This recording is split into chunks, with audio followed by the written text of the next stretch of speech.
já falei algumas vezes aqui no canal sobre jogos que me provocaram sentimentos dos mais diversos: felicidade, ódio, frustração e por aí vai. Mas existe um sentimento específico que eu nunca tinha explorado a fundo: o medo. E apesar de ter me assustado bastante jogando alguns títulos bem específicos, houve um em particular que foi mais do que assustador. Ele foi desagradável.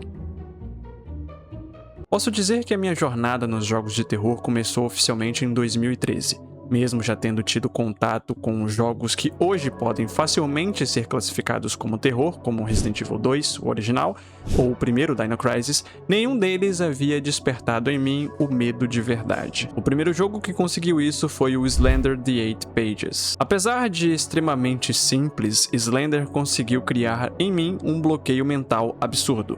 Um medo que foi tão forte que me rendeu pesadelos por um bom tempo. Eu nunca consegui zerar o jogo, mas ainda assim ele foi desafiador e, acima de tudo, memorável em todos os sentidos da palavra. E talvez você esteja se perguntando: tá, então o jogo que te traumatizou foi o Slender?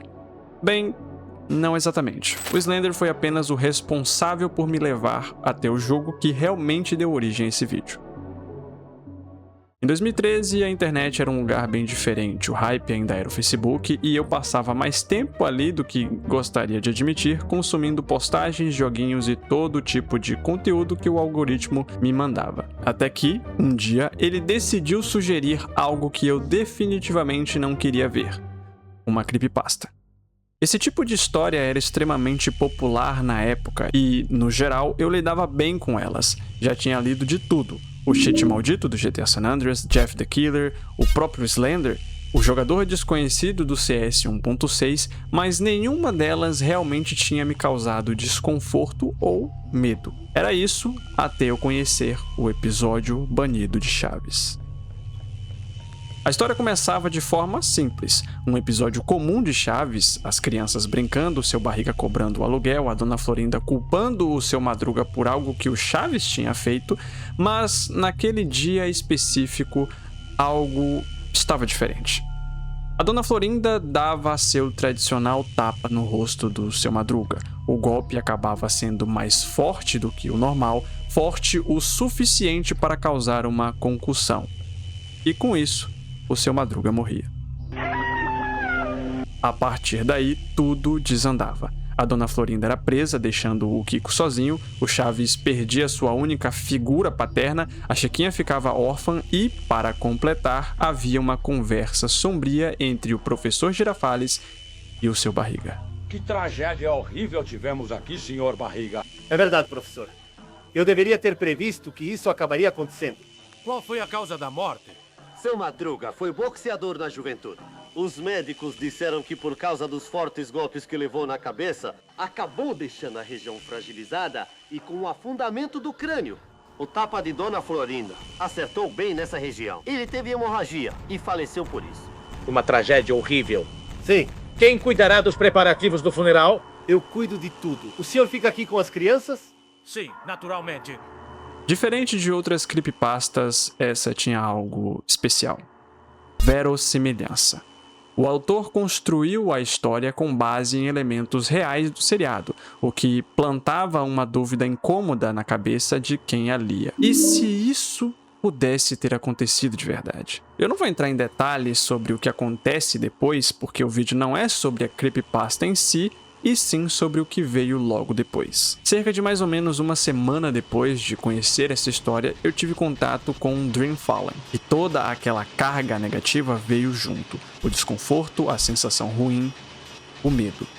A história do jogo não é muito diferente da creepypasta, e é quase certo que houve uma inspiração nela. De forma resumida, o Nhonho fica gravemente doente. Desamparado, o Sr. Barriga decide cobrar aluguéis acima do valor normal para tentar salvar o seu filho. Os moradores se recusam a pagar e o Nhonho morre. A partir daí, o Sr. Barriga enlouquece e executa todos os moradores da vila, sem exceção. Após essa breve introdução, você assume o papel de um investigador que decide visitar o local para entender o que aconteceu e quais os mistérios que ainda rodam aquele ambiente que um dia foi um sinônimo de alegria. Dream Fallen é um jogo extremamente simples, ainda mais considerando que foi feito por apenas uma pessoa. A jogabilidade lembra bastante o Slender The Eight Pages. Você precisa encontrar alguns objetos espalhados pelo mapa para concluir o jogo. O cenário é quase todo envolto em escuridão e o principal recurso de terror é aquele velho conhecido, o jump scare.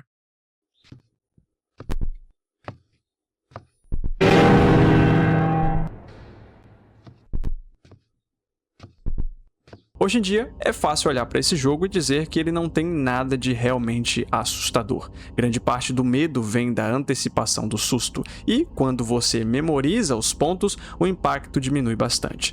Mas, na época, isso era terrível para mim. Eu sempre tive pavor de tomar sustos, e Dream Fallen era basicamente isso. Sons altos, figuras surgindo do absoluto nada e aquela tensão constante e crescente. Ou, pelo menos, era isso até acontecer algo bem mais específico. O jump scare do seu barriga.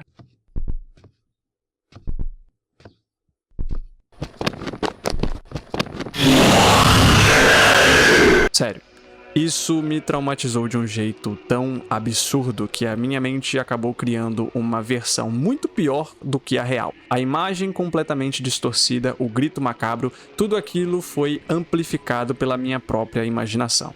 É isso que dá a ser criativo.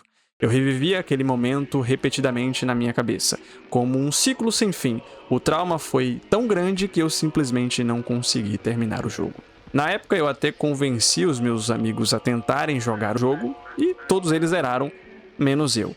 E, pra piorar, no único dia que eu finalmente decidi jogar o jogo até o final, ele acabou crashando e eu acabei não conseguindo pegar o último item da lista. É, isso que eu chamo de azar, puta merda. Eu nunca consegui entender exatamente o porquê que esse jogo me causou tanto medo. Não sei se foi pelo peso da creepypasta ou se foi pelo fato de deturpar algo tão infantil e importante pra mim. Chaves sempre esteve presente nos meus fins de tarde como um espaço seguro. Ver aquilo se transformar em algo tão sombrio e macabro acabou mexendo comigo de certa forma, de um jeito que eu não esperava. Seja qual for o verdadeiro motivo, Dream Fallen acabou se tornando um evento marcante na minha vida. Um medo que virou memória. Uma lembrança desconfortável, mas inesquecível. Em uma pacata vila, pagasse muito mais para continuarem morando. Após não conseguir todo o dinheiro que precisava para o tratamento, seu filho não resistiu e veio a falecer. Em um ato desesperado de insanidade, ele mata todos os moradores da vila e se mata. Eu me recordo de poucas coisas, mas espero nunca mais voltar lá.